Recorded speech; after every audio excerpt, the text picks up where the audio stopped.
నమస్తే welcome to TV 45 news ముందుగా headlines SIT విచారణ తర్వాత మీడియాతో మాట్లాడుతున్న హోం వ్యవహారాల శాఖ సహాయ మంత్రి బండి సంజయ్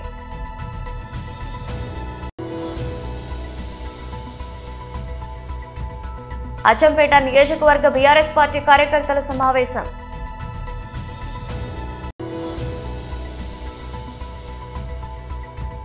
వనస్థలిపురంలో 11వ జాతీయ చేనేత దినోత్సవ వేడుకలలో పాల్గొన్న ఈటెల రాజేందర్ బాపట్ల జిల్లా అధ్యక్షుడు మరియు మాజీ మంత్రి doctor Merugu Nagarjuna press meet దక్షిణ తెలంగాణకు ఐఎండీ హెచ్చరిక 4 రోజుల పాటు భారీ వర్షాలు సిట్ విచారణ తర్వాత మీడియాతో మాట్లాడుతున్న హోంమంత్రి వ్యవహారాల శాఖ సహాయ మంత్రి బండి సంజయ్ తెలంగాణ రాష్ట్రంలో ఫోన్ ట్యాపింగ్ సంబంధించి గతంలో కేసీఆర్ గారి ప్రభుత్వం చేసినటువంటి ఫోన్ ట్యాపింగ్ వ్యవహారానికి సంబంధించి ఈరోజు సిట్ అధికారులు గత వారం నెలల క్రితమే నాకు నోటీస్ ఇవ్వడం జరిగింది. ఆపరేషన్ సింధూర్ సంబంధించి పార్లమెంట్లో చర్చ జరుగుతున్న సందర్భంగా నేను దాన్ని వాయిదా వేసుకోవడం జరిగింది. తిరిగి నోటీసు ఇచ్చింది కాబట్టి ఈరోజు సిట్ అధికారుల ముందు హాజరు కావడం జరిగింది. తెలంగాణ రాష్ట్రంలో కేసీఆర్ గారి ప్రభుత్వంలో మన ప్రభుత్వం ఉన్నప్పుడు తెలంగాణ రాష్ట్రంలో అత్యధికంగా నా ఫోన్ కాలను మాత్రమే టాప్ చేశారు. నా ఫోన్ కాలను టాప్ చేశారు అత్యధికంగా. ప్రతి క్షణం, ప్రతి సెకండ్, ప్రతిసారి కూడా ప్రతి విషయంలో కూడా నా ఫోన్ ట్యాప్ చేయడము నిజంగా ఇలా చూపించడం అధికారులు చూపించకనే షాకు గురైన అనేక విషయాలు వారు చూపెట్టకనే షాకు గురైన.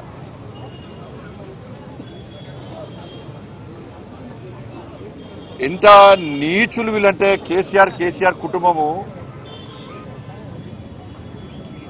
మావోయిస్టులకు సంబంధించి ఫోన్లను ట్యాప్ చేయాలి. ఆ లిస్టులో మా పేర్లు పెట్టారు. మావోయిస్టు లిస్టులో మా పేర్లు పెట్టి మా ఫోన్లను ట్యాప్ చేశారు. నాదే కాదు, అప్పుడు పిసిసి అధ్యక్షుడు ఉన్నటువంటి ఇప్పటి ముఖ్యమంత్రి రేవంత్ రెడ్డి గారి పేరు ఉంది అలా. కేసీఆర్ అల్లుడు హరీష్ రావు పేరు కూడా ఉంది అలా. వాళ్ళ ఫోన్ కూడా ట్యాప్ చేశారు. మొట్టమొదటిసారి అసలు ఫస్ట్ బాధితున్నా నేను మొట్టమొదటిసారి ఫోన్ ట్యాపింగ్ వ్యవహారంలో ఫస్ట్ టైం స్టేట్మెంట్ ఇచ్చింది కూడా నేనే. నేను గతం నుంచి చెప్తున్నా, ఇది మూర్ఖత్వ ప్రభుత్వము. వీళ్ళకు వావి వరుసలు ఏంలో వీళ్ళకు. ఇవాళ మంచి పండుగ, ఇవాళ రేపు ప్రధానమైన పండుగ.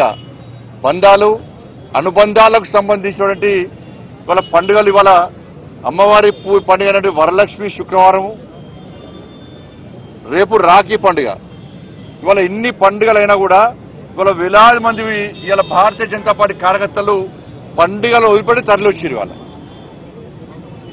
కానీ అప్పుడు కేసీఆర్ ప్రభుత్వంలో వావి వరుస లేవు. వాళ్ళకు తల్లి లేదు, నా తండ్రి లేడు, నా అక్క లేదు, నా చెల్లి లేదు. వాళ్ళకు నా కుటుంబ సభ్యుల ఫోన్ ట్యాప్ చేసారు. నా ఫోను, నా కుటుంబ సభ్యులది, మా సిబ్బందిది, లాస్ట్కు మా ఇంట్లో పనిచేసే వర్కర్లు కూడా. మాది పక్కవేటు సొంత కేసీఆర్ బిడ్డ కూడా ఫోన్ ట్యాప్ చేశారు.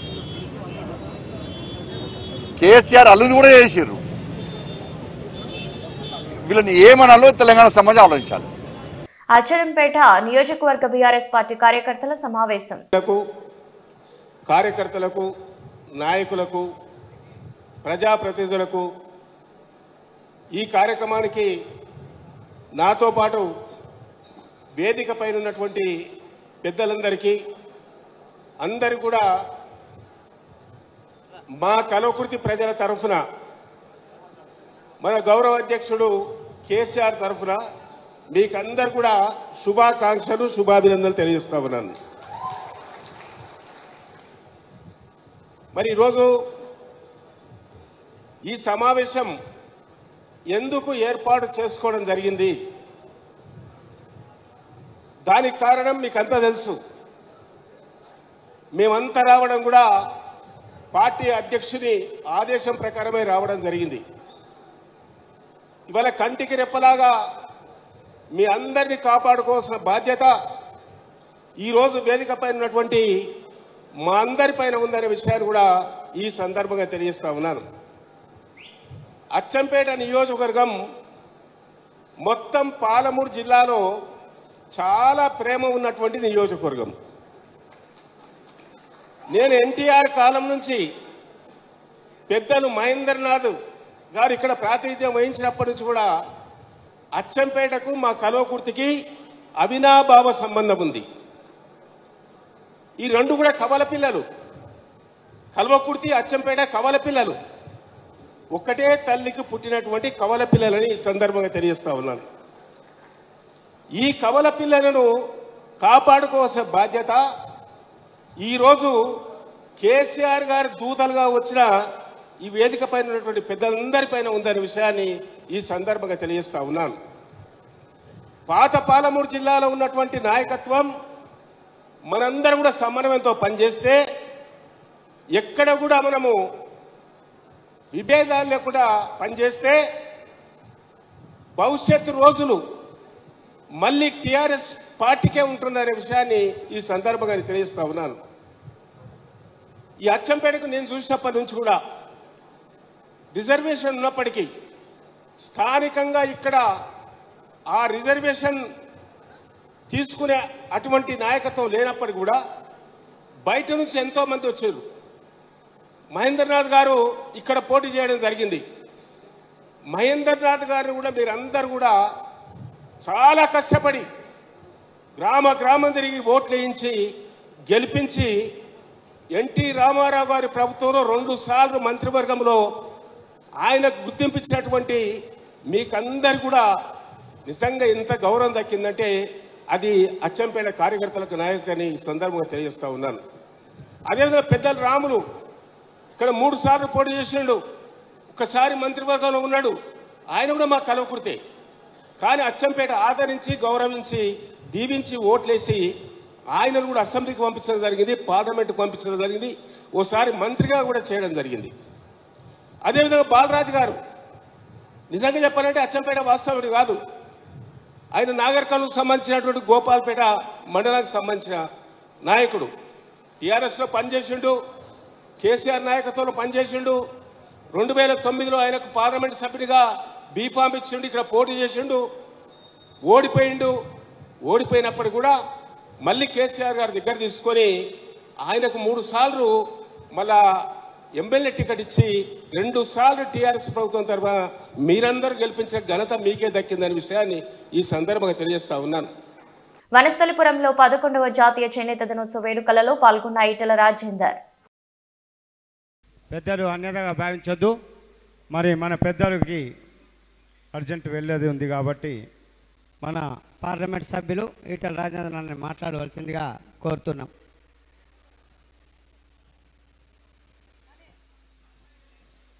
సత్యంబాయి జరసేపుండిగా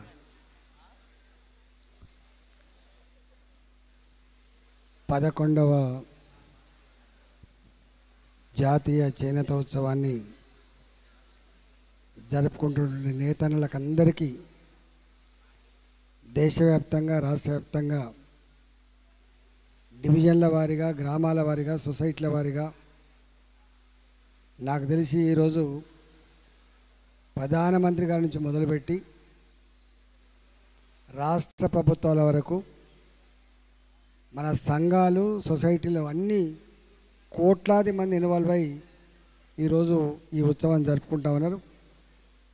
ఈ సందర్భంగా మీ అందరికీ శుభాకాంక్షలు.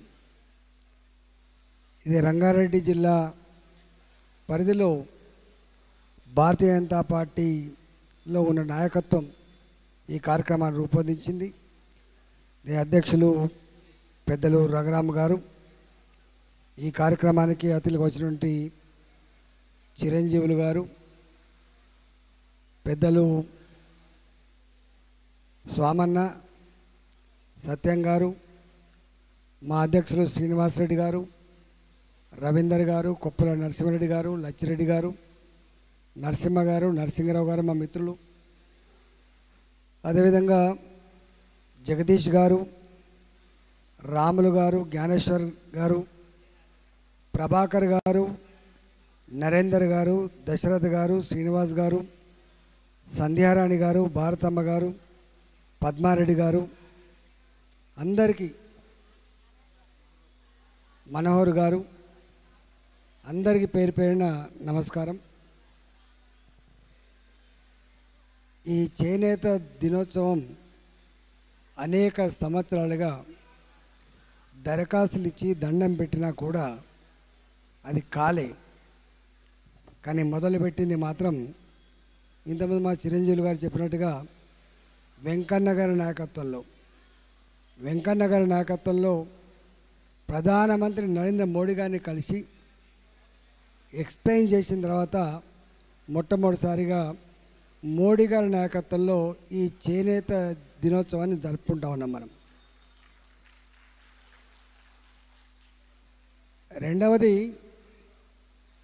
మనం ఎవరు మాట్లాడినా కూడు గుడ్డ నీడ, ఎవరు మాట్లాడినా అదే మాట్లాడుకుంటాం. అంటే గుడ్డను అందించి సంస్కారాన్ని ఇచ్చిన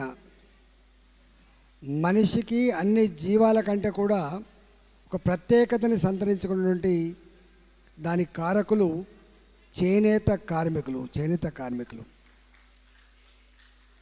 మూడవది, దీని మీద కోటాను కోట్ల మంది ఒకప్పుడు వ్యవసాయం తర్వాత ఈ రంగంలో కోటాను కోట్ల మంది వృత్తిలో నిమగ్నమై ఉండేది. ఎందుకంటే కోట్ల మందికి ఆనాడు గుడ్డ అందించాలంటే ఈ రంగంలో అంత సంఖ్యలో ఉంటే తప్ప సాధ్యం కాలే. బాపట్ల జిల్లా అధ్యక్షుడు మరియు మాజీ మంత్రి doctor Merugu Nagarjuna press meet నిర్వహించారు.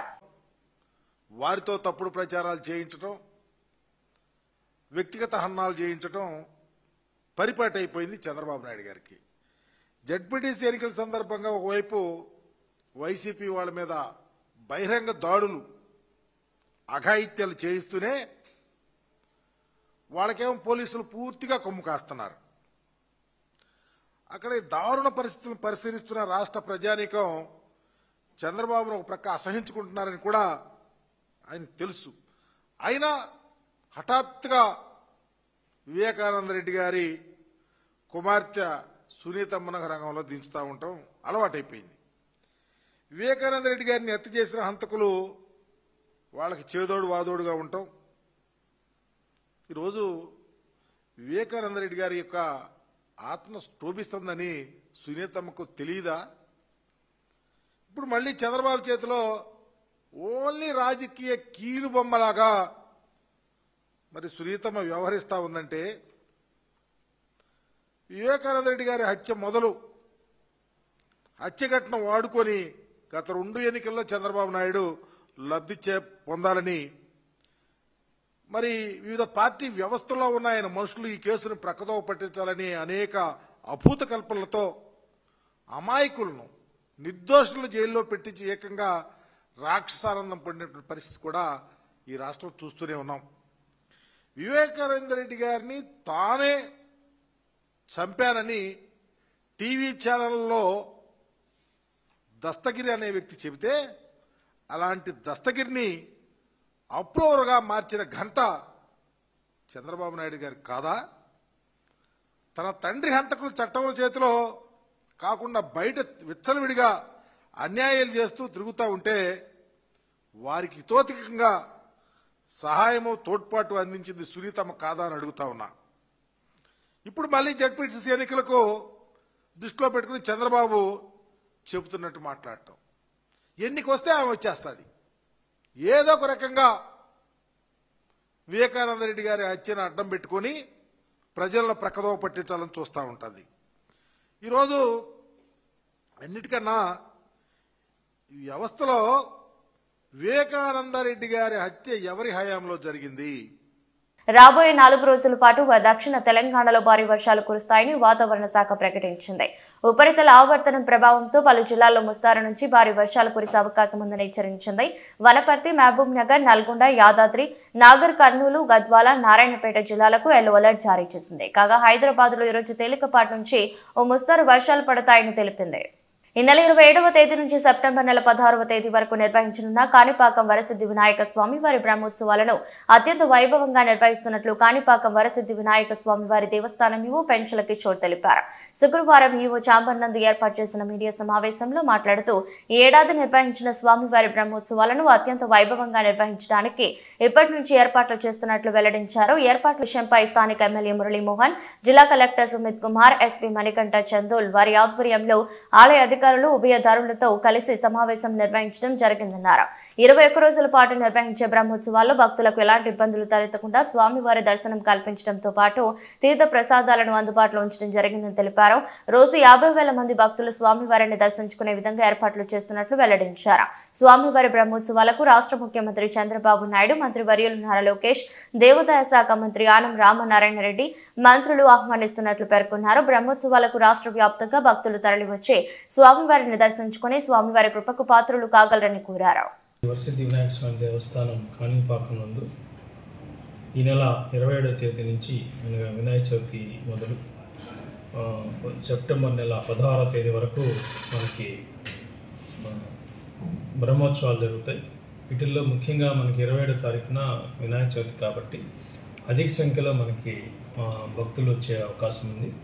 మనకి నిన్న అంటే 5వ తేదీన జిల్లా కలెక్టర్ గారు, ఎస్పీ గారు, గౌరవ స్థానిక శాసనసభ్యులు మురళీమోహన్ గారు వీళ్ళందరూ జిల్లాధికారులు అందరితో కలిసి బ్రహ్మోత్సవాలకు వచ్చే భక్తులకు ఎటువంటి అసౌకర్యాలు కలగకుండా సంతృప్తిగా దర్శనం జరిగి అందరూ కూడా భక్తులు సంతృప్తికరంగా వెళ్ళాలనే ఉద్దేశంతో జిల్లా అధికారులందరినీ కూడా సమావేశపరిచే చవితితో పాటు బ్రహ్మోత్సవాల్లో ముఖ్యంగా 3/9న మనకి ఇంపార్టెంట్ అయిన రథోత్సవం జరుగుతుంది. అదేవిధంగా 13వ తేదీన మనకి పుష్పపల్లకి ఉంది. 16వ తారీఖున మళ్ళీ తెప్పోత్సవం ఉంది. ఈ 4 రోజుల్లో మనకి ఎక్కువ మంది భక్తులు మనకు వస్తారని ఊహిస్తున్నాం. సో రెగ్యులర్గా కూడా సుమారుగా 50,000 వరకు ప్రతిరోజు స్వామివారిని దర్శించుకోవడానికి ఈ ప్రత్యేక బ్రహ్మోత్సవాల్లో ప్రత్యేక ఉత్సవాల్లో కూడా వచ్చే అవకాశం ఉంది. వీళ్ళందరి కోసం కూడా కొద్దిగా క్యూ లైన్స్ ఎక్స్టెండ్ చేయడము, వారి కోసము వారి యొక్క పరిసరాలన్నీ కూడా కొద్దిగా శుభ్రంగా ఉంచడం కోసం ఎక్కువ శానిటేషన్ సిబ్బంది డిప్లాయ్ చేస్తున్నాం. డిపో గారు కూడా జిల్లా కలెక్టర్ గారికి నిన్న నివేదిక ఇచ్చారు. పక్క మండలాల నుంచి కానీ పక్క గ్రామాల నుంచి కూడా ఎక్కువ మంది శానిటేషన్ సిబ్బందిని మనకి సహాయంగా పంపిస్తున్నారు. మనం కూడా ఎక్కువ మందిని కొద్దిగా అదనంగా కూడా తీసుకుంటున్నాం. అదేవిధంగా అన్నదానం కూడా ఎక్కువ ఒత్తిడి ఉంటుంది కాబట్టి అక్కడ కూడా ప్రత్యేకంగా కొద్దిగా ఎక్కువ మంది స్టాఫ్ని మనం డిప్లాయ్ చేయడం జరుగుతుంది. అదేవిధంగా పోలీస్ నుంచి కూడా మంచి సహకారం మనకి లభిస్తుంది ఇప్పటికి కూడా. అదేవిధంగా ఈ బ్రహ్మోత్సవాలు కూడా వాళ్ళ యొక్క కృషి కూడా చాలా అవసరం.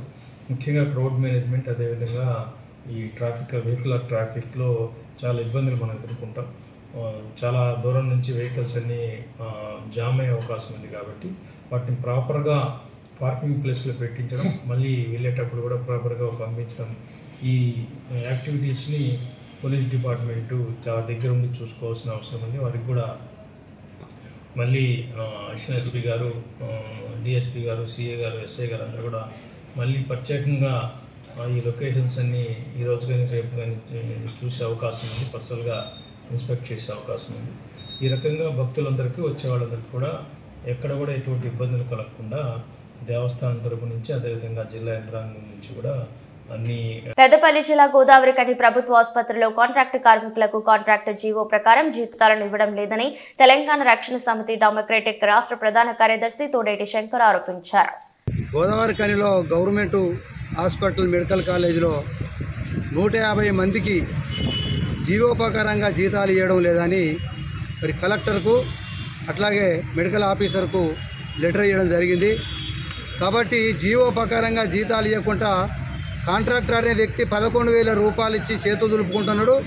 కాబట్టి వాళ్ళ పిఎఫ్ కూడా 1,552 రూపాయలు ఫుల్ మాస్టర్ చేస్తే కట్ చేయాలి. 800 మాత్రమే పిఎఫ్ కట్ చేస్తున్నాడు. ఈఎస్ఐ కట్ చేస్తలేడు. తర్వాత వారికి పిఎఫ్ నంబర్ సీరియల్ నంబర్ కూడా ఇవ్వడం లేదు. కాబట్టి గత 3 సంవత్సరాలు ఆ కాంట్రాక్టర్ అయిపోయే పీరియడ్ అయిపోయింది. ఇప్పటి వరకు కూడా వాళ్ళ జీవో ప్రకారంగా ఇస్తలేరు అనేది ఇలా కాంట్రాక్టర్ కార్మికులు అందరూ మరి ఎంత మొర్ర పెట్టుకున్నా ఎవరు పట్టించుకున్న పాపాన పోలేదు. కాబట్టి మా పార్టీ పక్షాన మేము ఏం చేసినామంటే లెటర్ ద్వారా మరి ఆర్ఎల్సీ కావచ్చు, తర్వాత లేబర్ ఆఫీసర్కు, ఇక్కడ ఉన్న మెడికల్ ఆఫీసర్కు, కలెక్టర్కు అందరికీ లెటర్లు ఇవ్వడం జరిగింది. తక్షణమే ఆ యొక్క కాంట్రాక్టరు మీద ఈ ఆఫీసర్లందరూ చర్య తీసుకొని మరి పిఎఫ్ పూర్తి స్థాయిలో కట్ చేసి మరి వాళ్ళకు ఈఎస్ఐ కట్టి మరి జీవోపకరంగా జీతాలు ఇవ్వాలనేది మా యొక్క పార్టీ పక్షాన మేము డిమాండ్ చేస్తున్నాం. వార్తలు ముగించే ముందు మరోసారి హెడ్లైన్స్. సిట్ విచారణ తర్వాత మీడియాతో మాట్లాడుతున్న హోం వ్యవహారాల శాఖ సహాయ మంత్రి బండి సంజయ్.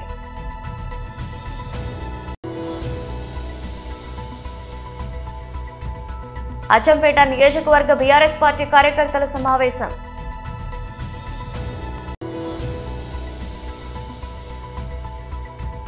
వనస్థలిపురంలో 11వ జాతీయ చేనేత దినోత్సవ వేడుకలలో పాల్గొన్న ఈటెల రాజేందర్. బాపట్ల జిల్లా అధ్యక్షుడు మరియు మాజీ మంత్రి doctor Merugu Nagarjuna press meet. దక్షిణ తెలంగాణకు ఐఎండీ హెచ్చరిక, 4 రోజుల పాటు భారీ వర్షాలు. ఇది బులెటిన్. మరో బులెటిన్లో మళ్ళీ కలుద్దాం. అంతవరకు సెలవు. నమస్కారం.